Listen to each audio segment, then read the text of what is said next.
Unqualified Heroes! Back at it again from our sabbatical that didn't really happen. We were just busy all the time, so we couldn't record for a while. So, I am one of your co-hosts, Daniel Perez. And I'm Messi Morales, and we are Unqualified Heroes. Today is a very special day, as I say every single time, but there's always something special going on, and this time, Ahsoka has come around, and we're going to talk about it, full-on spoilers, 2 episodes, and we, Messi, have a very special guest. We do. So, give it a hand for Michael from the Starkwarspod podcast. How's it going, guys? How is it going? I'm just excited to talk about Ahsoka. Same here. This is something that I've waited for a long time. Like, even before the show was announced, there was like, well, what's next for these Rebel characters? And for a while there was like, we might never find out. But here we are. It's the sequel to Rebels. I'm a big Rebels fan, so I couldn't be more thrilled. Oh yeah, it's gonna be a blast. I can't wait. I do have a couple initial questions to ask you first before we go just dive in and have a blast with this. One is, have you seen Blue Beetle? I have not, and frankly, probably won't. Honestly, you're not missing much. Okay. It was an entertaining movie, but it's not gonna blow you out of the water or anything. Yeah, I'm ready for the James Gunn DC stuff. Like, it's really the fact that like that whole universe has been. Oh, I don't know. Is it in the James Gunn universe? Because I thought I heard. I don't know. It's the first character in the universe, but I don't know. It's like you never know what's going on. DC and Warner Brothers. Well, Warner Brothers has some hits going, like with Barbie, but DC is like all over the place, so you never know. I kind of just go to the theater just to watch a movie, just to watch it, because I got nothing better to do with my life. But second question is, you said you're a big Rebels fan, yes, and there's a lot of people out there that are also big Rebels fans and also big Clone Wars fans. If you had to choose between the Clone Wars show or the Rebels show, what would you choose? So I have a non-answer to this, but I think it's a legitimate answer. I was telling somebody this earlier today. Rebels is the more consistent show. You're going to have a way more easier time binging it. But Clone Wars has like some of the greatest episodes of TV ever. Like, and it can be really hard to get through. There's some really low points in Clone Wars, but when you get to those good points, it is better than Rebels. So I would say the way I would answer this is like 10% of Clone Wars is better than Rebels, but 100% of Rebels is better than 90% of Clone Wars. That's actually a very phenomenal answer. I mean, you couldn't be more right. It's like, I think of Clone Wars, and yeah, it has some of those high points. We all talk about those final 4 episodes of Clone Wars that are like just peak cinema, but then you also got like kind of the rest of Clone Wars. It's like, man, it's alright. Especially because of how long it goes for, so it's going to have those low points. And I might have been a little hard on the 10%. I'll give it like 30, because they're actually, now I'm thinking about like some of the other arcs, like the Darth Maul stuff is really good, and then obviously Ahsoka stuff, and yeah, there's good stuff in there. Yeah, so we got all sorts of stuff. But now diving into Ahsoka, I want to get both of you guys, and we'll all go around the telephone room, electronic room. But Michael, what is your initial reaction to these first 2 episodes of Ahsoka? Listen, like, you're just never going to catch me talking bad about Star Wars, And I think there were some weird things in here, and some things that I'm excited to poke fun at. But for the most part, it did capture the spirit of Rebels that I was looking for. I was back with these characters that were very believable to me, transitioning into live action. So I thought this was a really, really great start. Yeah. Messi. So, my beef with it, with what you just said, Michael, is this show, it was like the heart of Rebels. It's like you said, the sequel of it. I personally, and I know Danny hasn't either, we have not seen Rebels. So I have seen Rebels. I haven't finished Rebels. We have not finished. I've never finished. I did not see season 4. Like I believe it was Dave Filoni said to watch season 4. I didn't watch season 4, so My bad. Exactly. Definitely before the show started, even the show came out and everything, he said, "You don't have to watch Rebels. You will understand every single thing that's going on in the show." I called BS because I was 100% lost. Because one, I didn't know Ezra died. Two, I didn't know what battle they were talking about in the first episode, and all this connection with the Rebel stuff, I felt lost from a perspective of a person who didn't see Rebel at all. So, oh, my little dinosaur went away. There you go. But it was good. From everything else, the storyline with Ahsoka trying to find the map and everything else was pretty good. So and for me, it's Well, I wanted to come back to that because I feel like I totally get where you're coming from. I also want to clarify that there's a lot of things that happen in between Rebels and Ahsoka that the Rebels fans aren't aware of.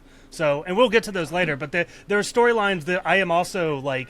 I think we're supposed to be confused about some things, but also I would like to argue that, like, you know, throw yourself back into like watching A New Hope for the first time. It's like, why is this guy living with his aunt and uncle? Who is this hooded figure standing out there? It's like you don't really have the answers to these questions, and I think if you can embrace that, I think it'll be okay. I watched both episodes. I was complaining about it every single second, but I managed to go through it, and I will continue watching. How many episodes this show is? Probably 8. I believe there's 8. I'll watch all 8 episodes, complaining every single second. It's like, I wish I would have watched Rebels before I watched this, but I'm gonna sit through it. I'm gonna complain. You're just gonna have to binge watch Rebels until next Wednesday comes out, and just watch all seasons of it. I think it's really cool that like. All three of us are talking because, Michael, I know you finished Rebels. Messi has never seen Rebels. I've seen some of Rebels. So it's like we all got different perspectives going into Ahsoka. And that's basically the fan base that's watching Ahsoka. You got a little mix of everything. So I think we're all going to bring some different perspectives to the table on this episode. And it's going to be really cool. But for me, I haven't finished Rebels as far as like visually watching all of it. I've seen some of it, and then I knew that some of it would obviously be involved in this new Ahsoka show, so I kind of watched like those YouTube videos. It's like everything you need to know before watching Ahsoka. I knew there was going to be some stuff from the final season of Rebels that was going to be involved in this. We obviously saw characters like Sabine and all those people. So it's like, okay, there's definitely going to be some stuff. Let's see what it is. So going into this, I thought it was actually pretty good. Do I think it blew like the socks out of the water in these first 2 episodes? Personally, I don't think so. Maybe you did, but I was like, this is good, but it's not like, oh my gosh. Do I think it'll get there? I think it will, for sure. But I very much enjoyed it. Is we got to see these characters that some people may not know, some people know a little bit or fully know, and kind of got more backstory to it. I saw videos how it was like so hand in hand with the finale of Rebels. You had like the mural and like certain people, the way that the camera would frame, it was like almost exactly the way that the camera framed in Rebels on certain scenes. So I thought that was really cool and really special. So overall, as my initial reactions, I liked it. Did it blow my socks out of the water? No, but I think it's setting up something very well, and I don't think it'll fall into this Marvel version of the 6-episode format where everything sucks. And it's because it's rushed. I don't think they're gonna do that with this. I mean, with Star Wars show, from what we've seen The Mandalorian, Boba Fett, and now with this Andor. I didn't finish Andor. They managed enough to complete a story on each season or each show, not on freaking MCU, like you said, they rush the final thing. So I'm not that worried with Lucasfilm's side of Disney. Marvel, on the other hand, they're a whole mess over there with shows. But I'm not that worried about the final episode. Yeah, so I want to just, based on what you said, Danny, I don't disagree that, like, this episode was actually, like, very slow, or these 2 episodes were really slow. Like, there's a lot of stuff going on. Like, when the first scene with Ahsoka when she's going into the temple, it's like, this is taking way too long. And, like, there's just scenes with maps and, like, you know, it's like, what are we doing here? So I get the perspective of, like, somebody being like, yeah, this isn't my thing yet. But I do think I probably am very biased just based on, like, having a relationship with the characters. So Yeah. I can admit that.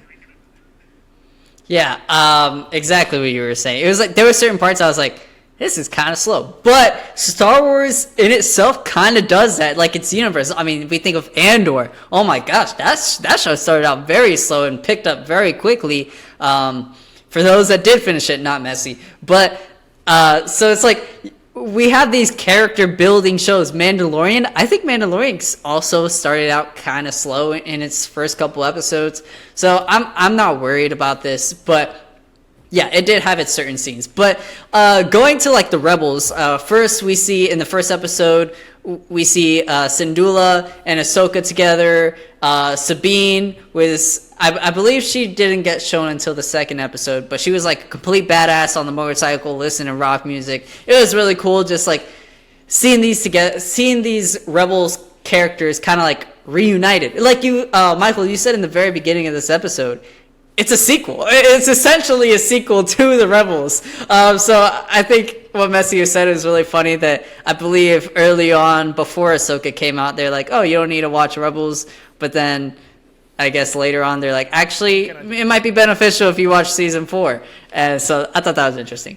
But I'm sure it's like a dream come true for us to see these animated characters come to life into live action, and Ahsoka is really doing that, because we think of Mandalorian, we think of Andor, what was the other one? Boba Fett. Boba Fett's kind of like a different one, but Mandalorian and Andor, they're not like the Star Wars the Star Wars movies that we watch. You know, you're not really getting a bunch of lightsabers. There's some scenes where you'll have like a lightsaber, you'll have name drops like Anakin, Vader, and like certain things. Even I guess Obi-Wan Kenobi's different too. But Ahsoka's like, we see something from television that also correlates with the movies that some of us grew up with and grew up watching, loving. So I think it's really cool that while there's also this separate universe that kind of deals with other things going on in Star Wars, we also got this show that deals with Star Wars, the things that we loved. And one thing that I really want to know, like really wanted to point out from these 2 episodes, and Michael, I definitely want to get your opinion on this, is I believe this was in the second episode. They basically, with this map thing, and once they unlocked it, they basically confirmed like the Star Wars universe is significantly larger than anyone could have ever imagined. I mean, I guess you could have imagined it being large, but it's like, this is mega large, and then now you got aliens involved. That's like, aliens and so, I mean, I guess it's no surprise, but like, whoa. What do you think of this? Yeah, this is like a significant reveal here, I would say, because I think what it means for like the future of Star Wars and like this new era that they're building, and also just FYI, like, I don't consider this show to be wrapped up at all, because I know that we're getting this movie that is very likely based on the Heir to the Empire book, but I think we're encroaching ourselves into this new era of Star Wars where we can do new things, have new planets, new characters, and yeah, I think it just opens the door for a lot more. I am a little scared, like, I don't know, could they go completely off the rails with this? I have no idea, but it sounds like we're going to like a new galaxy. Like we've always been in this galaxy far, far away. Now we're going to a galaxy that's like just far away. It's just far, far away. It's like you just got like, it's too far. It's too far now. Yeah. Messi, what do you think of like the Star Wars universe expanding even more? So on that scene when she's opening the map on that temple-ish place, she mentioned that she could hear Thrawn through time and space. And I know there's many theories before the show started that Ahsoka will be time traveling. On that specific part, I was like, okay, they may confirm that theory that she may try and travel and stuff like that, and fix whatever happened with the sequel movies on with Disney. But with to get to your question part with the map part, I I mean, I knew obviously the space is really broad and big and whatever, but never thought it would be even bigger than from where we gotten so far. Now we're going thousands and thousands of miles away from, like Michael said, we're far away already. How farther are we gonna get? I do. I want to say, if they do go into time travel, the Lego Star Wars Holiday Special has already done that, and it's really good. So people should watch that. There it is, the Lego Star Wars name drop. Bet you weren't expecting that one. It might be canon. Who knows? Could be canon. So this, I think this was really interesting and could also play a factor into these 3 Star Wars films that are rumored, well, not rumored, I guess they were confirmed to come out in the future. You got the one that's like way to the beginning, like when the Force was created, and this origin. And I think it could be related to these aliens that was mentioned in this episode. So that could be a possibility. Then you also got this like Mandoverse movie that's concluding all of this that's going on. So that could also have a relation to what, I guess, how it ties everything together in this Mandoverse movie that they're going to make. So I thought it was really interesting. It was like, whoa, this is actually really, it was like a very small part of the episode that if you weren't paying attention, you would have missed it. But it's like, dang, this is actually very big. Going into the next thing, I don't know if it was just me. Maybe it was just me. But from, it might have been because I didn't finish the Rebels, and maybe she was this way in a certain part.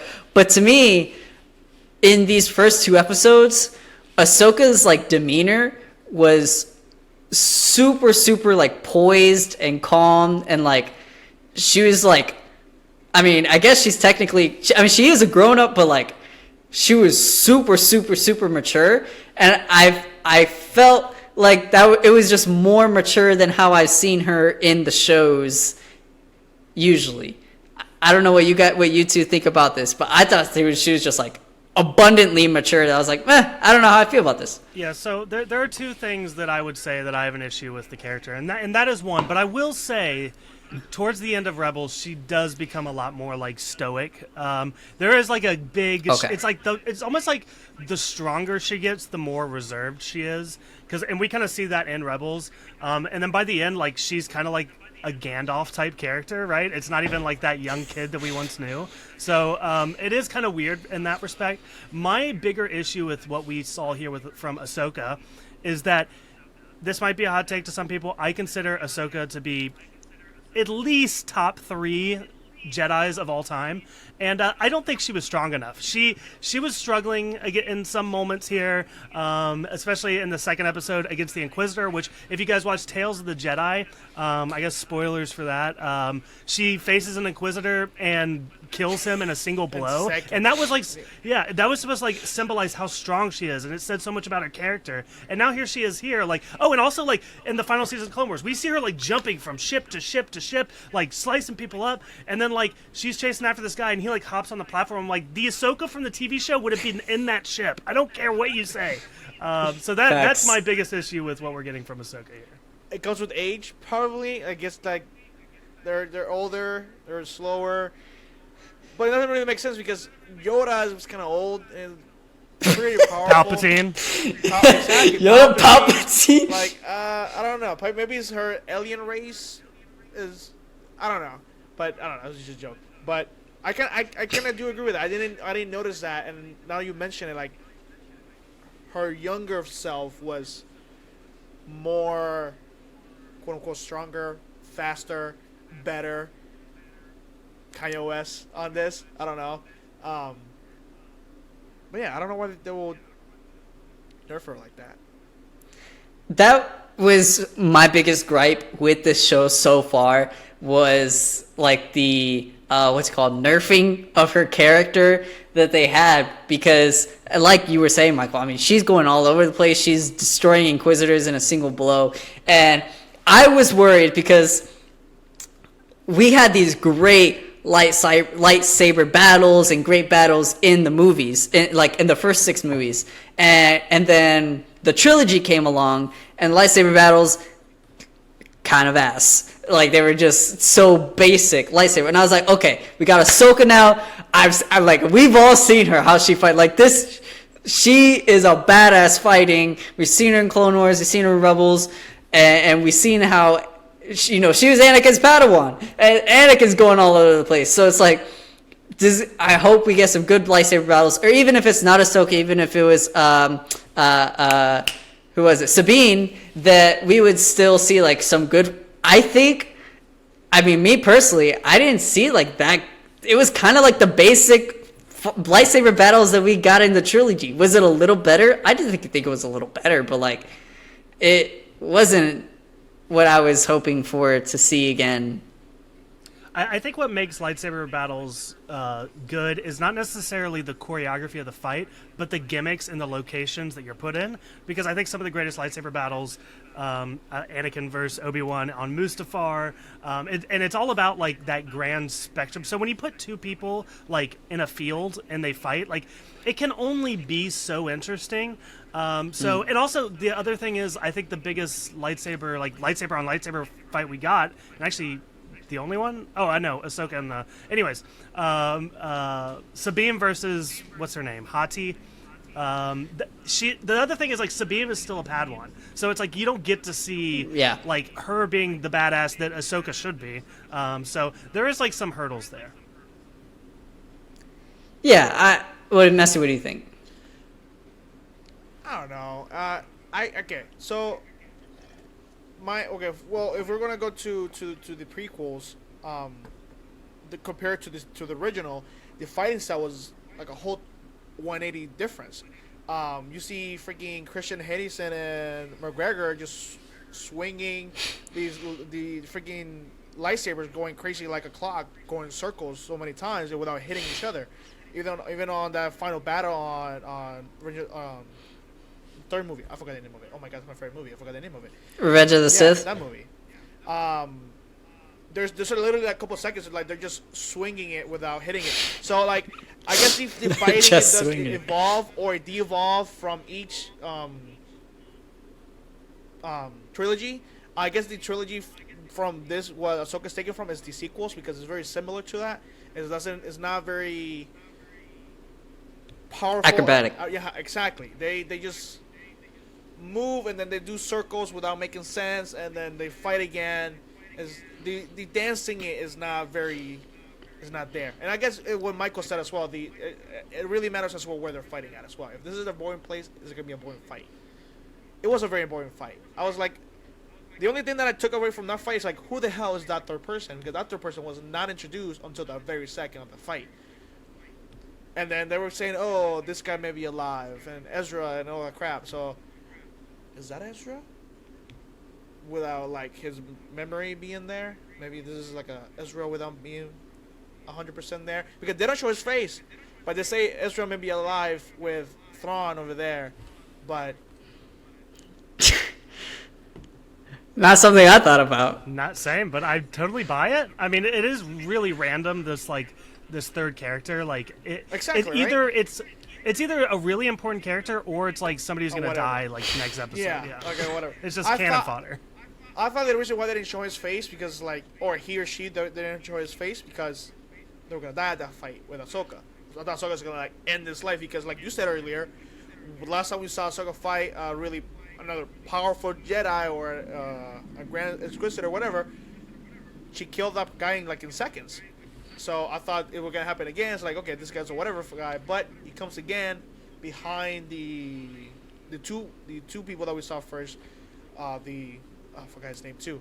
The other Jedi, the bad Jedi. Balin. Are they Grand Inquisitors or are they just like? I don't think he's an Inquisitor. Yeah, I think he's just dark side. I think he's a Jedi turned dark, and then he trained this girl. Probably, yeah. But yeah, he was behind them, out of nowhere. This character just came out of nowhere. So I think either, like Michael said, he's a really important character, Ezra, or a nobody. A nobody. He's gonna die eventually. Yeah. I will say, I do think the CGI was fine. I mean, I didn't really have any issues with it. I haven't had any issues with it throughout the other Star Wars shows, and I think it was fine. I think they use a lot of practical effects for certain things more so than... The cat was Okay, great.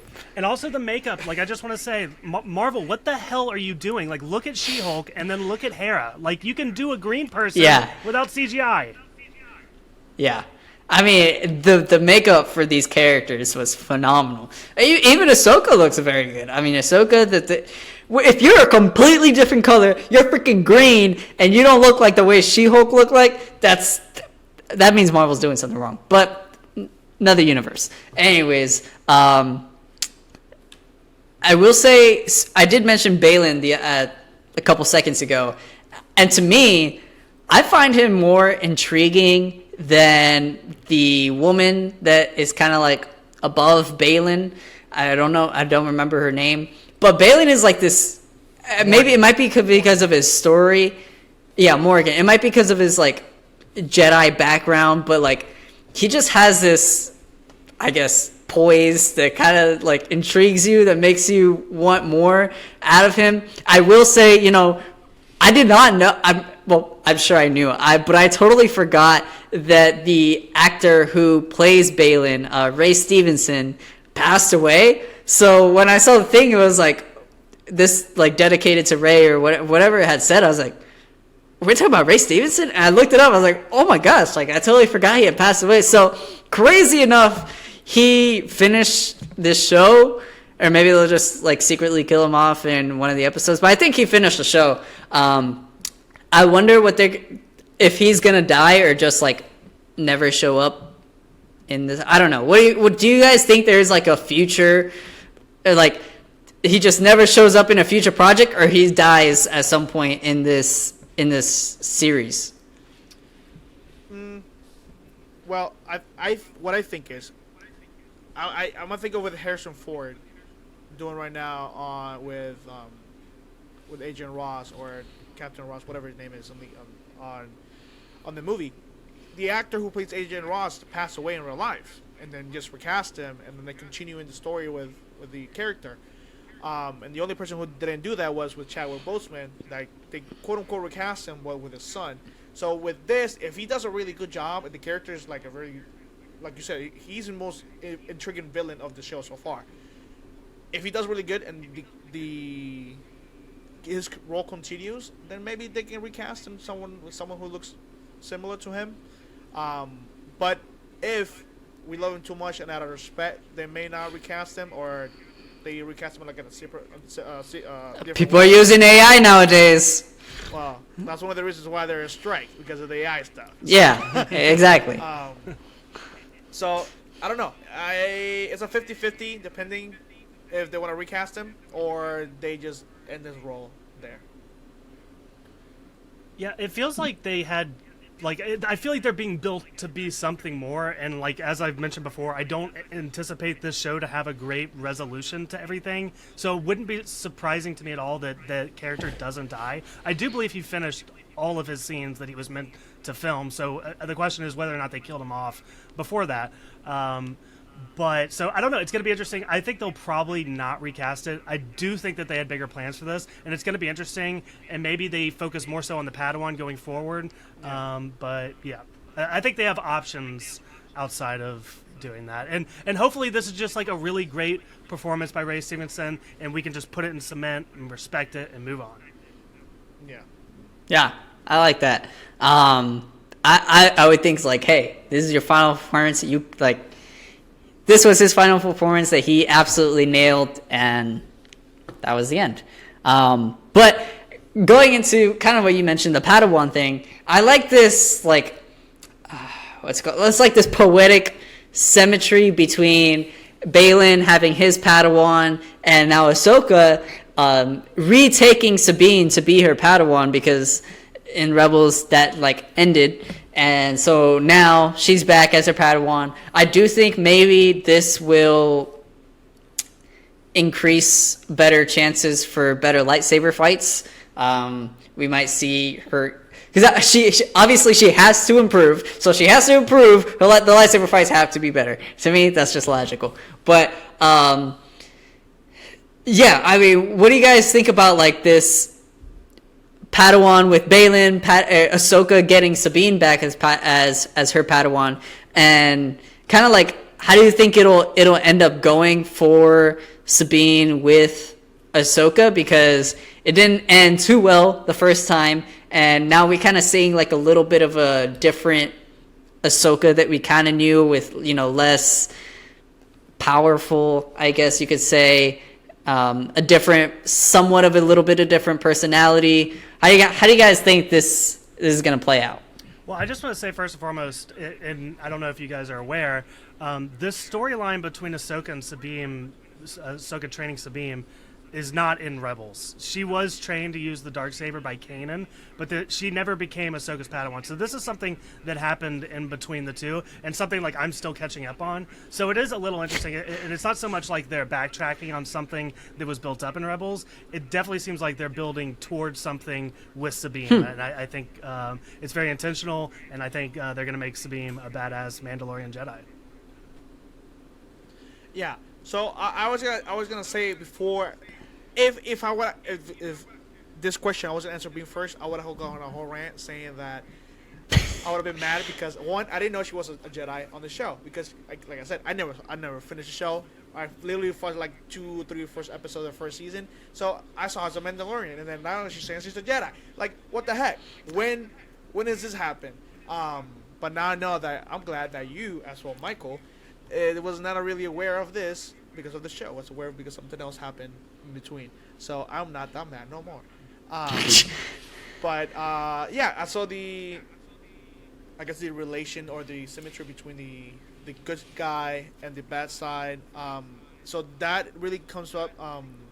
The actor that plays the Jedi on Rebels that passed away. I don't know his name. Michael, you probably know his name. The guy that trains Ezra.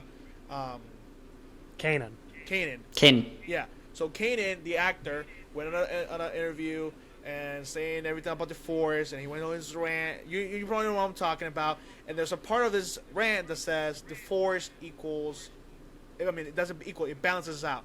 So there's 2 good guys, which is Ahsoka and her Padawan, and there's the Bela or whatever his name is with his Padawan. Baylan. Yeah. So it's balancing itself out with the good Force and the bad Force, and I thought that was really interesting because of what he said, and now like it makes sense what everything else is going on every movies. Everything is being balanced out. So now it really determines on who dies first. So because the balance has to be broken to determine who's gonna win.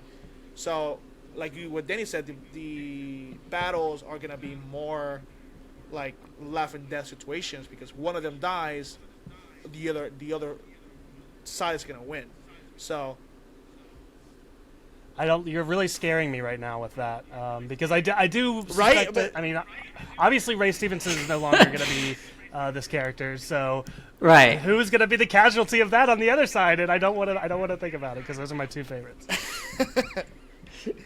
Messi, you're dropping some like random Star Wars bombs that like I don't need, like you. I don't know, the way you were just thinking about Ezra earlier, and then I talking about this, I'm like, dude, I wasn't thinking that hard about it, but it's my job on this podcast, because you're the nose guy. You list everything. You make the topics. I'm just that guy in the back who overthinks everything. The single thing is going on the screen. So I don't know. Maybe I know someone's gonna die for sure. That's inevitable. Someone's gonna die. Well, Sabine almost died earlier. I was 100%. So could she die again? For real? Maybe. I don't think so. I don't know. I talk about this in my podcast all the time. I hate the fake deaths. I will say I appreciated that, like, you know, we got that second episode. Facts. Like, immediately, and, like, even I was watching with my brother, we turned to each other, she's fine, right? I mean, it was, like, so obvious. So, I would hope that, it actually makes me feel like we're not, like, I think Sabine is safe, because I don't know that they would put us through that again, even if it was real. I don't know. They were just testing us. Yeah. Let's see how I hate the fake deaths. That's why, like you said, I'm so glad this episode was already like back to back. You didn't have to wait because I would have just gone on this huge ass rant about are they really good? Oh my, it would have been horrible. But with this, like, gosh, I lost my train of thought so bad. I don't know what I was gonna say. I'll go back to it at another point. But as far as there's, I believe, 8 episodes. I don't know, 8 or 9, and we had gotten 2, so we're kind of almost at the halfway point, somewhat. A third, fourth, I don't know math. But how do you anticipate the rest of the show will go? Do you think there might be, I don't know, good moments where you're like, they probably shouldn't have done that. Good moments. Do you think obviously it's the Thrawn is gonna appear. We see him in the trailer, so that's gonna happen. Do you think there's a big fight with Thrawn by the end of this, or do they save that for a movie? Like, how do you see this panning out? So for me, I totally see, like, in the penultimate episode, there's going to be all the characters coming together. We're even going to get Zeb and Chopper, and they're all going to be on the same ship, and they're going to go to F up Thrawn. But Thrawn, in the finale, is going to have his own plans, and there's going to be other people there. And I think the Night Witch lady is totally going to die, and then Thrawn's going to get away, and then we're going to have to wait for either a season 2 or that movie. Do you think Mando is going to show up? Din Djarin shows up in the finale? I feel like it's a again, stretch. yeah. I think that that Dave Filoni movie is the Avengers of all the things going on, and I think if they want to save that moment, that would be the time to do it. I think if you continue to have these characters interact, it would cheapen like the team up later on in that movie. Yeah, I kind of do agree with that on that part. I mean, it will be cool to say, oh, Ahsoka's like, oh, like by the end of the show, like I guess they're about to go to the battle, and then they keep the battles for the movie, and be like, okay, I gotta get my own team, and you hear the background music for the Mandalorian, like giving the anticipation that he's coming back with Guru, whatever his name is, too, Baby Yoda, coming back as well with him, probably even bigger, maybe wielding his own lightsaber. But well, remember, isn't he supposed to be a Mandalorian Jedi, right? I mean, he's like training with the Mandalorian, but he's also like somewhat of a he trained with Luke, so we got this somewhat of a Mandalorian Jedi with quote unquote Baby Yoda, and now you got this. So Sabine probably going to be a Mandalorian Jedi. I don't know. I could see them putting 2 together for like a. I don't know if Star Wars does post-credit scenes. Do they do post-credit scenes? They did an Andor. Have they ever done that? Not usually, but they did an Andor. They did once. They did an Andor. Okay, so I could see this being like a very last-minute thing, maybe like a voice, a phone call, just a face, and then cut it at that. Maybe the movie. But then again, I very much, because let's be real, movie making, shows, business, it's all business. It's all about money. Money talks. I personally think season 2 of Ahsoka is going to come before the movie, because I don't think this movie is going to be here for at least another couple of years, maybe like 2026. I don't see it coming for a while. So Disney wants money. Make a season 2. I mean, they can, but they can't at the same time because of the strike and everything. They can't really do anything production. So that's that. Speaking of the strike, they did propose a deal to the writers, and the writers turned it down. I believe they turned it down today. So they said, no, your deal sucks. And yeah. At least they're negotiating, because it seemed like a long time. It was just like, no, you're not getting anything. Yeah, it was going on for a while. So I don't know whenever that's going to get resolved. If it ever gets resolved, maybe, I don't know, the end of television. But I don't know how that happens. Highly doubt that happens. Well, guys, it was nice having you podcast. Yeah, we're just going to have to talk about something else. Well, I don't know. Maybe AI, I don't know. AI. Books, yeah. Oh my god, Might as well quit. I quit right now. Going back to the fake deaths, I think the fake deaths, I'm sure you feel the same way if you hate fake deaths, is it lessens the impact. One, because you're almost like expecting a fake death now. And I know for me, anytime I see a death on the screen, I automatically think it's fake. I have gone through so many fake deaths. Every time I see a death on the screen, I think it's not going to actually end up as a true death. I remember watching Secret Invasion. You probably haven't seen it. Maybe you have. It sucks. So if you haven't seen it, don't worry about it. But if you have, the first episode, Nick Fury's partner since Avengers 1, 2012, over 10 years ago, she died. And I was like, She's not fake? She's not And then boom, she died. And like she never came back. She was dead. And I was like, oh, didn't see that coming. So it's like I can't even get emotional about death scenes that they expect you to get emotional about, because you're just like mentally you're like, that's not true. And then you have this emotional scene, people are crying or whatever, and I'm just as a viewer watching, I'm like, Just give it a minute. I know she's Just gonna give it a come minute. back. I know they're gonna come back. Yeah, just give it a minute. And by the time the scene ends, they're actually dead. I'm like, oh, whoops. So that's why I hate fake deaths. To me, it sucks. Yeah. So Let me. Can I ask that's you- why I've got- after, Sorry, go ahead. yeah. Well, No, go ahead. I wanted to ask you, like, because I feel like there are situations where a character can be in danger and, like, maybe really injured. Like, how do they do a fake death right? There's no way. He's like, I don't know. I'm trying to think of fake death. I was like, damn, that was a good fake death. yeah. I can't remember. I can't think of one off the top of my head.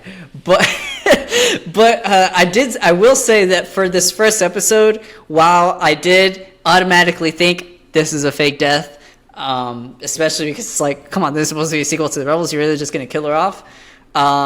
After just recently watching Secret Invasion and this person dying, I was like, maybe they would die, and that kind of like creates this whole future rest of the series. Like, and me and Messi talked about it when that first episode first aired for Secret Invasion. We were like, by this person actually possibly actually dying, it could create like a lot of tension and just like grounds for the rest of the series, because like, dude, an important person you just lost an important person that you knew for X amount of time in the very first episode of the series. So I was like, oh, if Sabine dies, which I highly doubt it would have happened, but if she died, I was like, this would have created a very like monumental shift for the rest of the series. Maybe the band gets back together, like for real.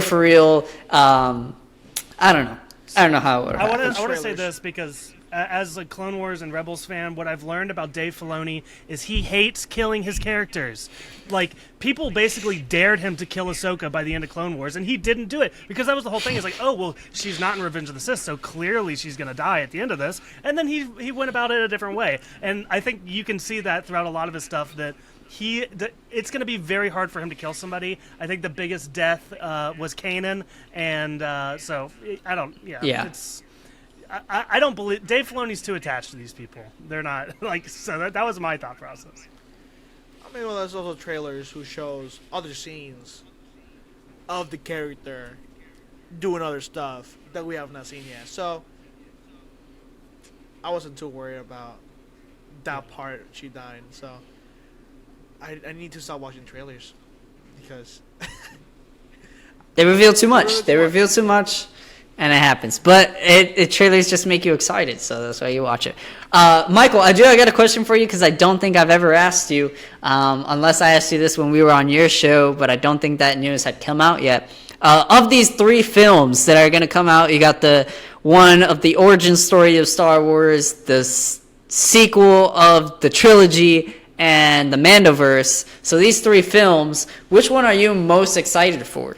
Okay, so I'm going to pat myself on the back a little bit, because days before that movie came out, I was on the comic book, shout out to the comic Comic Boys podcast with Khalil. I was on there, and he had asked me, what would you like to see Star Wars do with their next movie? And I basically laid out exactly what they laid out for the sequel to the sequel trilogy.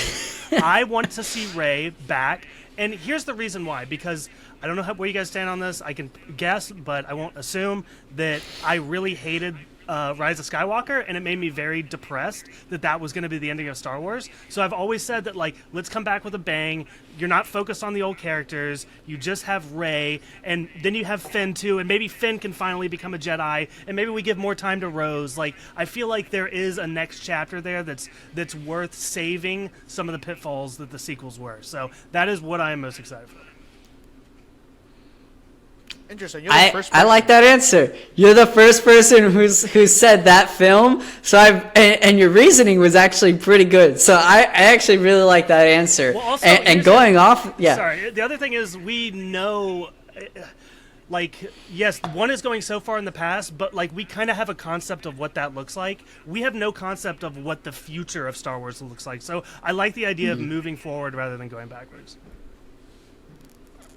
I like that. I personally said the past one just because it's so far back. You're not going to have a single character that you've seen before. Not even a name drop, nothing. In the sequel, you could have something, a name drop or something like that. This is like completely brand new, being so far back into the past, which is why I said that.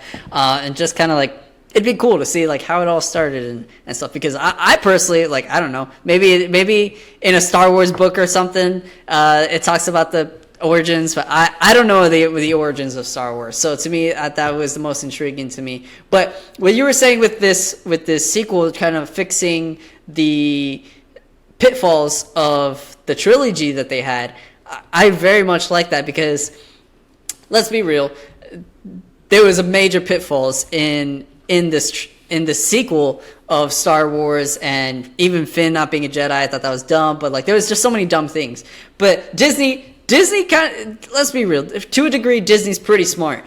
And with so much time passing between the end of this sequel and this potential movie that's coming up, I'm sure they've heard all sorts of stuff of what people did not like about the sequels.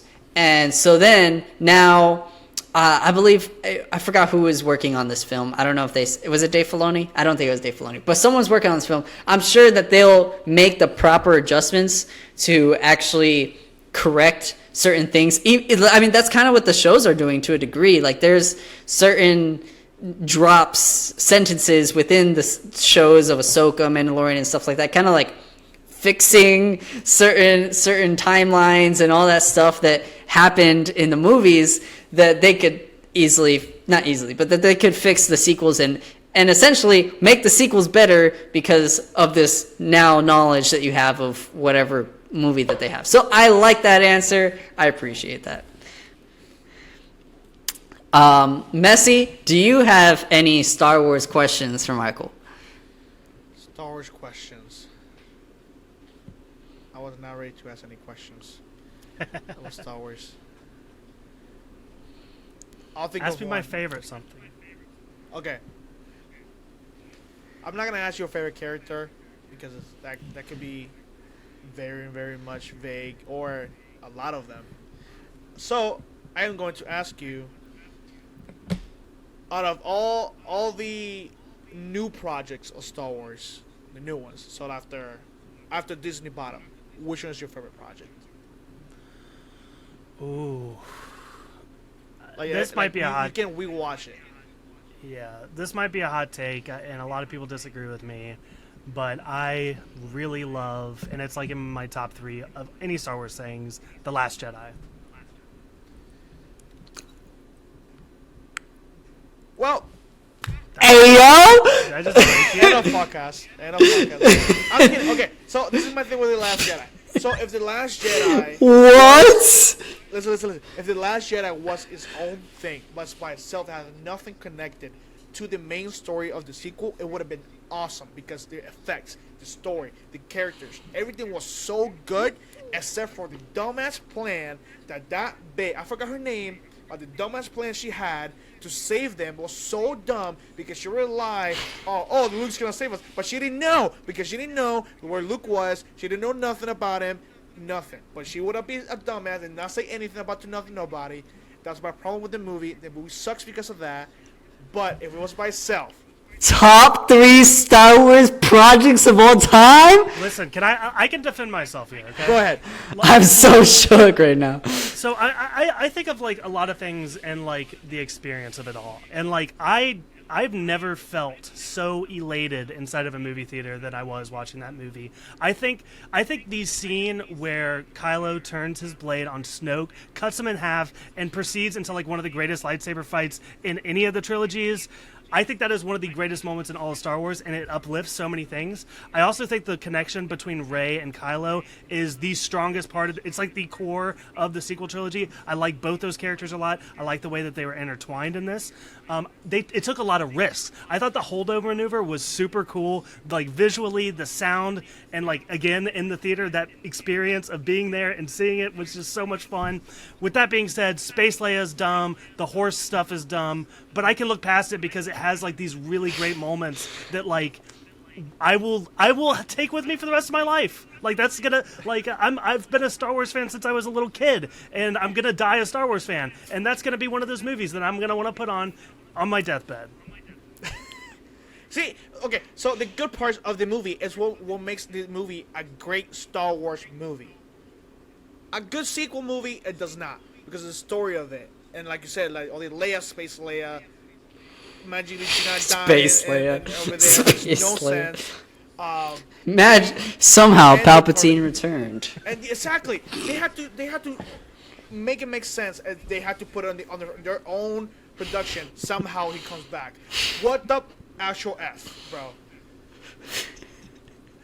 Also, I just want to gosh. defend. I really like the choice that they made with Luke. I know that's a contention for a lot of people, but I thought it was very believable that he would be as jaded as he was, and I thought it was a good payoff that he was no longer jaded by the end. I think that story is really well done, and I think a lot of people are bitter because it's not the Luke they know, but it's not the same Luke. He went through different things, so.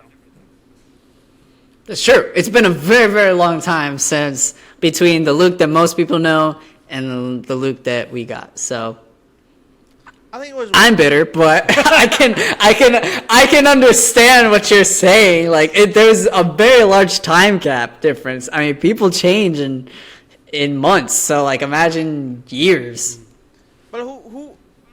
Okay, so from your point of view of seeing Luke and all his movies and all his moments, would you as a director would put him on that part when he's about to strike or whatever to Kylo Ren on that scene? Would you ever see that happening? Me personally, is like, okay, at least me thinking as Luke, as wise and powerful he is, he would have found a way to save Kylo or Ben before he turned to Kylo Ren away from that, instead of like being, oh, I'm scared, I need to kill him, and then step back from that. I think that's one of the most dumb parts they did. And I guess character development, and he went through different stuff and whatever. But me thinking, come on, one of the It was his wisest- dad speaking to him. kill the kids, yeah. Well, Kill the I kids. I feel like, again, and I think when you're looking at the movie as a whole, and a lot of the moments that I really appreciated, like way more so than that moment, again, it's Rian Johnson being brave and bold enough to do something in Star Wars that we've never seen before. And I also think that force projection scene, something we've never seen before, but also something that is in the canon, and the way they brought it out and the surprise of that and how that was his final moment. Like, honestly, I wouldn't have done that because I wouldn't have thought to done that, and I don't know that I would have the balls to do that. So I think that's what I have the respect for that movie for. I do have one more question for you. Going time back into Ahsoka, and that is, we talked about Ahsoka, we not seeing as her powerful self and the usual self. Do you think we get that at the end of the series, like how we know Ahsoka from the shows, from the Rebels and Clone Wars? It's tough for me to say because when you watch that final season of Clone Wars, she's kicking ass the entire time. Like, she is so OP in that season. So, like, it's hard for me to picture how they do that with Rosario Dawson. Like, so I'm a little worried that they won't be able to fully. I think she will. Obviously, I think there's going to be a moment where she does show everyone that she's like the best, but I don't know that it'll ever be what it was. Not now, at least. I don't know. Maybe I'm crazy. I mean, it's like you could say it's harder to do things in live action than animation, but also the animation they did that they use like actual, choreographers to do those things, and then we see Anakin and Obi-Wan in Revenge of the Sith. So it's like it kind of is possible. So I don't know. Can Rosario Dawson do it? I think she could. She's a very great actress, but will Disney do it? I just think I keep going back to that moment where she's on the dock and she could have jumped into the freaking ship. She could have jumped exactly what I was thinking. She can't do that. Like, she's not the same. Like, and like, even if she does something like that later on, I'm gonna just be pissed off because she didn't do it back then. Maybe she was a little bit. She was just being wise. Yeah, maybe she was just being wise and planning it out on purpose. Yeah, because number one, there was two of them, and like you said earlier, she was fighting. And they put the tracker. They put the tracker on that ship. But she was fighting the guy by himself, and she wasn't really winning. She wasn't losing, but she wasn't really winning. So imagine 2 against 1 with this version of Ahsoka fighting. I think she would have got her ass whooped. Me being her. But to answer your question, Danny, I think we may see her a stronger power of herself from this show, not from previous projects, because what I think they're gonna do with how they did with Obi-Wan Kenobi on the final battle with Darth Vader, that he got struck down with all the rocks and whatever, and then he heard all this past voice and whatever, and then he became more powerful. His powers got back. You think there'll be a specific scene like that? Anakin will come back because he recorded voices for this because we heard on the trailer. I hope they actually, he is in the show, Christian. He speaks to her? He speaks to her. Or a Force ghost of himself, because on the original movie of the Empire Strikes Back, he wasn't there. They remade it, then he is now. Wait, that's the second one. What's the third one? Return of the Jedi. Return of the Jedi. On the Return of the Jedi, on the very last scene when they're celebrating and everything, on the original movie he was not there. They remade the movie. He is there now. So technically speaking, he's a Force ghost now. So he could come back as a Force ghost, talk to her. We've seen him as a Force ghost before, so. Exactly. So we can talk to her, or Clone Wars.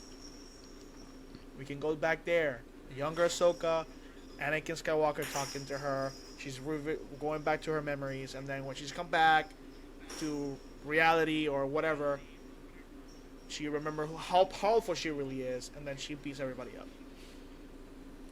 I mean, that's kind of actually what happened in Tales of the Jedi, where she was using like her past training to help her. And so if we see that again, I'll be like, okay, that's very much the Ahsoka I know that uses like her past training to gain advances. Also, I just want to say, I think it's going to be, and it's even better because you have connections. Yeah, I think it's going to be really weird if they do a flashback and they show us a young Ahsoka. Like, I don't know, I don't think you could have Rosario Dawson play the younger Ahsoka.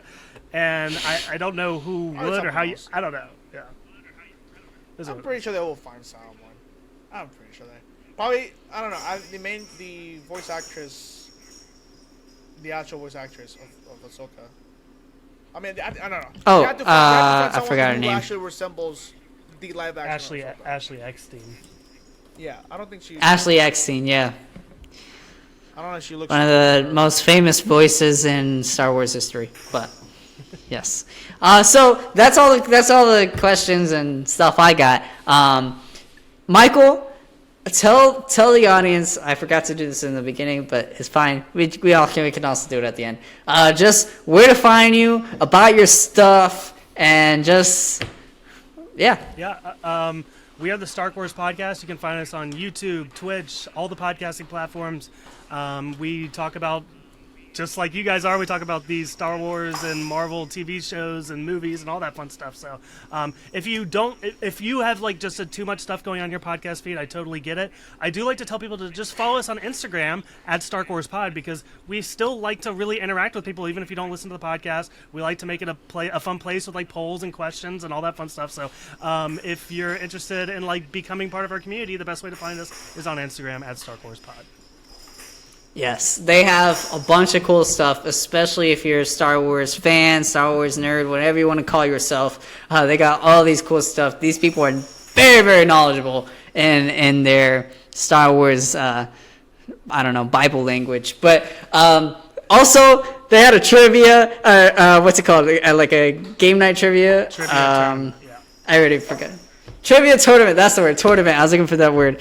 Trivia tournament that they do, I guess every year. This is your second time doing, I believe, right? Yep, that was, second annual, yep. Second time. So it was very, very fun. I very much appreciate them for letting us on to the tournament. And so just another fun thing that you can look forward to on their podcast. They got all sorts of fun stuff. So definitely check them out.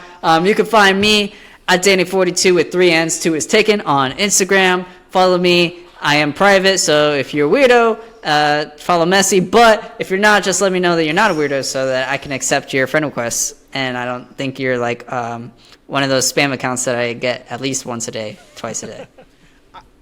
I do want to say something to Michael about your trivia tournament. Tournament? Let me tell you how annoying Denny is about this.